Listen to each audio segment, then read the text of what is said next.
did good in qualifying, was feeling awesome on the track, and then went into a first race, and I got a hole shot, and I crashed, and Mel come past me, and I was like, oh no. When I got up, he like clipped my wheel, and I went down again, so I had to catch up, and I was riding pretty good. I caught up, and just in front of me, I seen something happen to his bike, and I couldn't believe it. I couldn't believe my eyes. At that point, I just thought he'd crashed, and my dad never put on a pit board, Mel was out or anything, but I seen him crossing the track, like walking back, and I was like, what? I couldn't believe it at all. So I was pretty pumped, obviously, after the first race, and then, after that, it was mine to lose, and it was just, throughout the day, it was just ups and downs, I went through a 9-point lead, and then to go 1 point behind going into the last race with something happening to us in the second, and it was just mental. The whole day was just, you couldn't have written it, I bet your dad was pretty pleased at the end of the afternoon.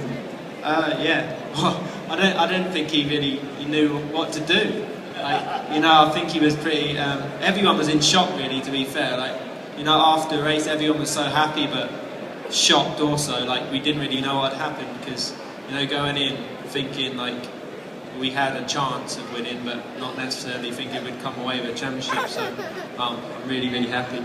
A quick word of explanation, of course. Elliott's dad, Ian Brown, was a fabled motocross Grand Prix mechanic back in the 1980s. He took Jem Watley to several 250 national championships, and in fact an Open 500 championship as well in 1991. That was with Suzuki and Kawasaki. So he's a long history of involvement, the whole family in motocross. So that must have been. Was your granddad there on the day?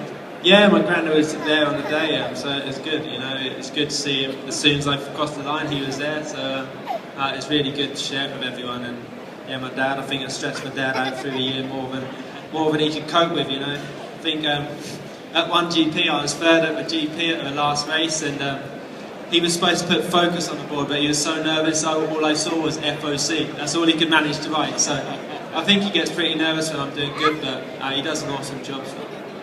And have you enjoyed the whole year then? Has it been a good experience? It's been quite a growing year for you, hasn't it?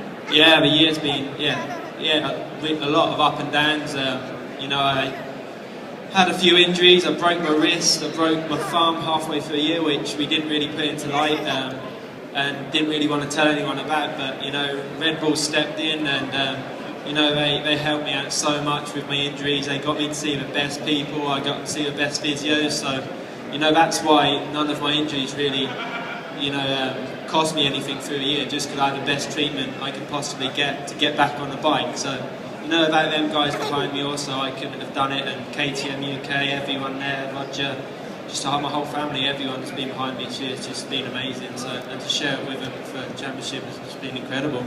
Absolutely wonderful. I'm trying to imagine the enormous Irishman, Roger McGee, quivering with joy when Elliott crossed the line to actually clinch that championship, because he's run that HM Plant KTM team for a few years now, and this is obviously the culmination of that effort.